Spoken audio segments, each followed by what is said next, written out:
Hello दोस्तों, कैसे हो आप सब।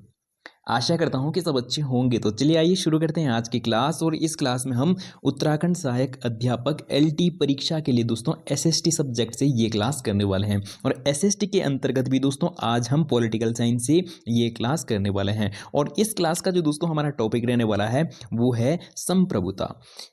और दोस्तों इस क्लास में हम संप्रभुता की परिभाषा और मुख्य विशेषताओं को जानने वाले हैं।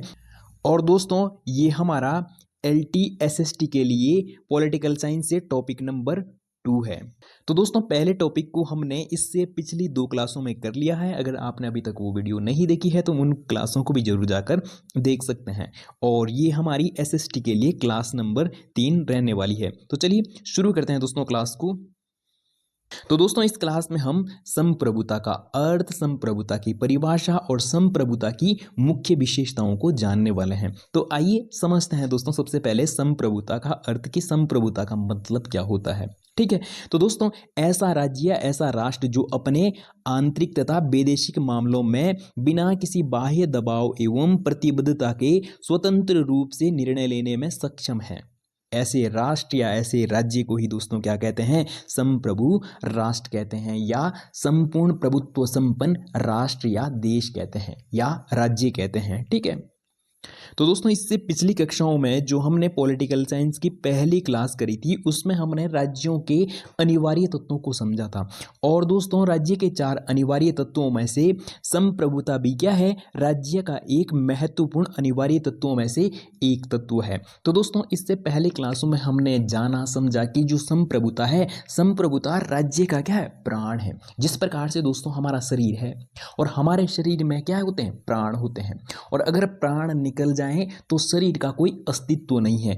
और इसी प्रकार से दोस्तों अगर किसी राज्य से उसकी संप्रभुता को निकाल दिया जाए तो दोस्तों उस राज्य का भी कोई अस्तित्व नहीं रहता है, फिर हम उसको राज्य नहीं कह सकते हैं। ठीक है, तो दोस्तों आइए संप्रभुता को थोड़ा और आसान भाषा में समझते हैं। तो दोस्तों संप्रभुता का मतलब होता है ऐसा राष्ट्र या ऐसा राज्य जो अपने देश के आंतरिक मामले और अपने देश के वैदेशिक मामले स्वयं से लेता है, या उस पर किसी बाह्य शक्ति का क्या नहीं है, दबाव नहीं है या हस्तक्षेप नहीं है। तो दोस्तों ऐसा राष्ट्र क्या कहलाता है, संप्रभु राष्ट्र कहलाता है या संप्रभु राज्य कहलाता है। तो दोस्तों अगर हम बात करते हैं आंतरिक मामले, तो आंतरिक मामले कौन से हो जाएंगे, जैसे दोस्तों राजनीतिक मामला हो गया, आर्थिक मामला हो गया, और सामाजिक मामला हो गया, धार्मिक मामला हो गया। ऐसे मामले जब कोई देश स्वयं से ले सकता है या स्वयं से लेता है तो दोस्तों ऐसा राष्ट्र क्या कहलाता है, संप्रभुता वाला राष्ट्र या राज्य कहलाता है। और दोस्तों अगर हम बाह्य मामलों की बात करते हैं या वैदेशिक मामलों की बात करते हैं तो दोस्तों जब कोई देश किसी देश के साथ मित्रता करता है तो वो किसी दूसरे देश को नहीं पूछ रहा है या दूसरे देश के दबाव में किसी से मित्रता या शत्रुता नहीं कर रहा है। ऐसे निर्णय जब कोई देश क्या है, स्वयं के विवेक से लेता है तो दोस्तों उसे क्या कहते हैं, संप्रभु राष्ट्र कहते हैं। ठीक है, या संप्रभु राज्य कहते हैं। या किसी के साथ हमें दुश्मनी करनी है या मित्रता करनी है या संधि करनी है, ऐसे निर्णय जब हम क्या करते हैं, स्वयं से लेते हैं तो दोस्तों उसे ही क्या कहते हैं, संप्रभुता वाला देश या राज्य कहते हैं। ठीक है, तो चलिए बढ़ते हैं दोस्तों आगे की ओर। तो दोस्तों यहाँ से आपको संप्रभुता से अलग अलग तरीके से प्रश्न पूछे जा सकते हैं। तो आइए समझते हैं कि किस किस प्रकार से संप्रभुता से प्रश्न पूछे जा सकते हैं। तो दोस्तों पहला प्रश्न पूछा जा सकता है कि संप्रभुता शब्द का सर्वप्रथम प्रयोग किसने किया। तो दोस्तों किसने किया, बोंदा ने किया। और अगला प्रश्न पूछा जा सकता है साथियों कि संप्रभुता का उदय कब हुआ। तो दोस्तों संप्रभुता का उदय कब हुआ, तो दोस्तों 16वीं शताब्दी में हुआ।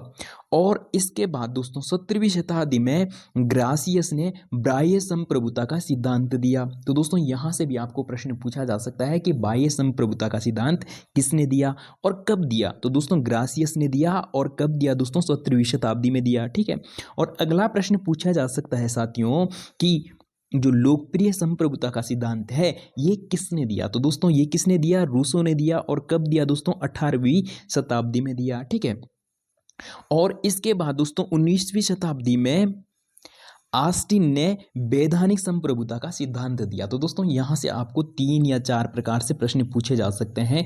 ठीक है, एक बार फिर से समझ लेते हैं साथियों कि किस किस प्रकार से प्रश्न पूछे जा सकते हैं। संप्रभुता शब्द का सर्वप्रथम प्रयोग बोंदा, और संप्रभुता का उदय 16वीं शताब्दी, और बाह्य संप्रभुता का सिद्धांत किसने दिया? ग्रासियस ने दिया। और लोकप्रिय संप्रभुता का सिद्धांत किसने दिया? रूसो ने दिया। और वैधानिक संप्रभुता का सिद्धांत किसने दिया?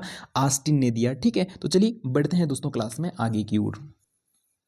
तो दोस्तों अब हम संप्रभुता की परिभाषा को समझने वाले हैं। तो दोस्तों सबसे पहले बिलोबी की परिभाषा है कि संप्रभुता राज्य की सर्वोच्च इच्छा शक्ति है। तो दोस्तों आपको प्रश्न पूछा जा सकता है कि ये परिभाषा किसकी है कि संप्रभुता राज्य की सर्वोच्च इच्छा या शक्ति है? तो दोस्तों किसकी है? बिलोबी की है। अगली जो दोस्तों परिभाषा है वो है विल्सन की। संप्रभुता कानून का निर्माण करने तथा उन्हें लागू करने प्रतिदिन की क्रियाशील शक्ति है। तो दोस्तों संप्रभुता क्या है? विल्सन के अनुसार कि कानून का निर्माण करने और उन्हें लागू करने की प्रतिदिन की क्या है? क्रियाशील शक्ति है। ठीक है, अगली जो दोस्तों परिभाषा है वो है पोलक की। तो दोस्तों पोलक के अनुसार संप्रभुता वो शक्ति है जो न तो स्थायी है और न स्थानांतरणीय है और न ऐसी विशेष नियमों के अधीन है जिन्हें यह बदल नहीं सकती और न यह धरती पर किसी अन्य शक्ति के प्रति उत्तर। तो दोस्तों पोलक के अनुसार आपने समझा कि संप्रभुता क्या है? राज्य के लिए कितना अनिवार्य तत्व है। तो चलिए बढ़ते हैं दोस्तों आगे की ओर। अगली जो दोस्तों परिभाषा है वो है ओपनहाइमर। तो दोस्तों ओपनहाइमर के अनुसार संप्रभुता ऐसी सर्वोच्च संस्था है जो अन्य सांसारिक सत्ता से स्वतंत्र है। ठीक है, बढ़ते हैं अगली परिभाषा की ओर। अगली जो दोस्तों परिभाषा है वो है रूसो की। तो दोस्तों रूसो के अनुसार सार्वजनिक इच्छा ही संप्रभु है। तो दोस्तों ये परिभाषा आपको पेपर में पूछी जा सकती है कि ये परिभाषा किसकी है कि सार्वजनिक इच्छा ही संप्रभु है। तो दोस्तों किसकी है? रूसो की है। अगली जो दोस्तों परिभाषा है वो है ऑस्टिन की। तो दोस्तों ऑस्टिन के अनुसार यदि किसी समाज का अधिकांश भाग किसी निश्चित प्रधान की आज्ञा का पालन करता हो और वो निश्चित व्यक्ति किसी अन्य व्यक्ति की आज्ञा का पालन का अधीन न हो तो उस समाज में वो व्यक्ति संप्रभु है। निश्चित प्रधान व्यक्ति सहित वो समाज राज्य है। तो दोस्तों आपने देखा कि ऑस्टिन ने संप्रभुता की कितनी महत्वपूर्ण परिभाषा दी है। ठीक है, तो चलिए बढ़ते हैं दोस्तों आगे की ओर। तो दोस्तों अब हम संप्रभुता की विशेषताओं को समझने वाले हैं। तो दोस्तों संप्रभुता की जो पहली विशेषता है वो है पूर्णता। और पूर्णता का मतलब है दोस्तों कि राज्य के पास वो सारी शक्तियां स्वयं के पास होगी जो वो अपने देश के आंतरिक मामले और अपने देश के बाह्य मामलों को लेने में स्वयं से क्या है? स्वतंत्र होगा। उस पर किसी बाह्य शक्ति का दबाव या हस्तक्षेप नहीं होगा। ठीक है, संप्रभुता एक पूर्ण और निरपेक्ष शक्ति है, यह अन्य किसी शक्ति पर आश्रित नहीं है। तो दोस्तों अगली जो संप्रभुता की विशेषता है वो है अद्यता। प्रभुसत्ता चूंकि अखंड है, निर्सीम है, इसीलिए यह किसी और को नहीं सौंपी जा सकती है। तो दोस्तों जो संप्रभुता है, संप्रभुता हम किसी और को नहीं सौंपते हैं। और दोस्तों अगर हमने किसी और को संप्रभुता सौंप दी तो दोस्तों क्या हो जाएगा? उस राज्य का अपना अस्तित्व क्या हो जाएगा? समाप्त हो जाएगा। वो अपने आप क्या नहीं रहेगा? राज्य नहीं रहेगा। तो दोस्तों इसलिए संप्रभुता किसी को सौंपी नहीं जा सकती है। ठीक है, अगली जो दोस्तों संप्रभुता की विशेषता है वो है स्थायित्व। जैसे राज्य स्थायी है वैसे ही संप्रभुता भी स्थायी है। तो दोस्तों अगली जो संप्रभुता की विशेषता रहने वाली है ये आज के लिए संप्रभुता की अंतिम विशेषता रहने वाली है। तो दोस्तों अंतिम विशेषता को करने से पहले अगर आप हमारे सारथी कोचिंग सेंटर में पहली बार हो तो चैनल को सब्सक्राइब, वीडियो को लाइक और साथ में एक कॉमेंट करना ना भूलें कि आपको हमारी वीडियो कैसी लगती है। और साथ में दोस्तों आपको एक काम और करना है कि अपने सभी साथियों तक इस क्लास को ज़्यादा से ज़्यादा शेयर करना ना भूलें। और दोस्तों अगर आपको इस क्लास की पीडीएफ चाहिए होगी तो उसके लिए आप हमारे सारथी कोचिंग सेंटर के टेलीग्राम चैनल को ज्वाइन करें, वहां पर आपको इस क्लास की पीडीएफ मिल जाएगी। तो चलिए शुरू करते हैं दोस्तों आज के लिए अंतिम टॉपिक। और अंतिम जो दोस्तों विशेषता है संप्रभुता की वो है अविभाज्यता। संप्रभुता पूर्ण और व्यापक शक्ति है, इसलिए इसके टुकड़े नहीं किए जा सकते हैं। दोस्तों अगर हमने संप्रभुता के टुकड़े कर लिए या टुकड़े हो जाते हैं तो दोस्तों राज्य के भी क्या हो जाएंगे? टुकड़े हो जाएंगे। तो दोस्तों इसलिए संप्रभुता क्या है?